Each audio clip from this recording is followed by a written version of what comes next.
For today's video, ayan, pupuntahan natin yung dating pinapasyalan ng pandemic. Isa sa mga pinapasyalan, sikat na pasyalan dito sa Lagkagan ng pandemic. Yung panahon pa ng pandemic, ha. Siguro, alam nyo na kung saan to. Ito nga pala sa Ilocos. Ayan, pupunta natin.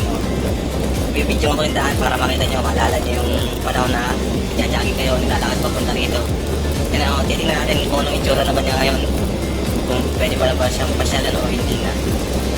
Pero sa tingin ko, baka hindi na kasi napakatagal na panahon na wala na nagpo-post eh. Yung lugar niya ngayon, ito yung daan. Siguro tandaan nyo to, pag jogging ng iba to eh, kaya lalakas eh, kami hindi ko kaya eh. Nakasakay lang ako sa tricycle pagpunta rito, kaya nakamotor. Ayan, yan yung daan niya. Pero maganda pa rin, ganun pa rin ang daan niya. Pero napapansin ko, ang dami ng mga malalaking bahay dito. Ewan ko ba kung farm o bahay.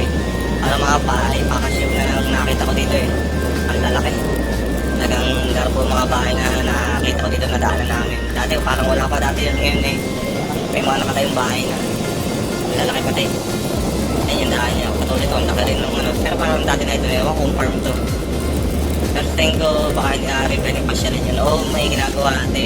May ginagawang pasyalan o hotel doon o hotel. Pero ang pagkakalam ko dati tatayoan daw ng ano yun eh.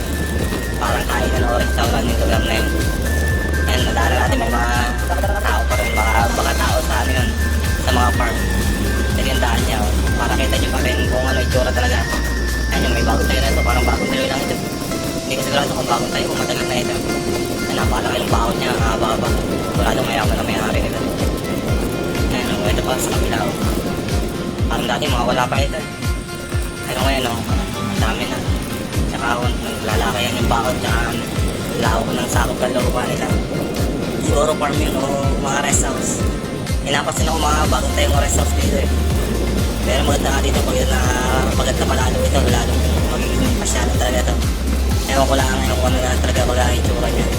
Ay malapit na tayo. May mga bahay na saan, dami mga bagong bahay. Kaya nakakapalipag. Ayun, nandito na tayo. Kung may tinatayo na naman dito. Ayun, ito na tayo sa may tinatayo pa rin bago. At saka ito, may rest house na naman ito. Ibang itsura na ngayon itong Ilocos. Ayun, dating sikat na pasyalan ng pandemic. Ayan, nandito na tayo. Ayan, medyo iba na siya talaga ngayon. Hindi na siya napapasyalan eh. Kaya wala na yung dating ilaw kung pinapasyalan natin. Ito yung mukhang yung hotel dito o restaurant sa tingin ko. Baka yan ang papaganda na uli dito. Ayan, yan ang makikita niyong view. Naghanap na lang ako ng view na pwede niyo pa makita na dating pinapasyalan natin na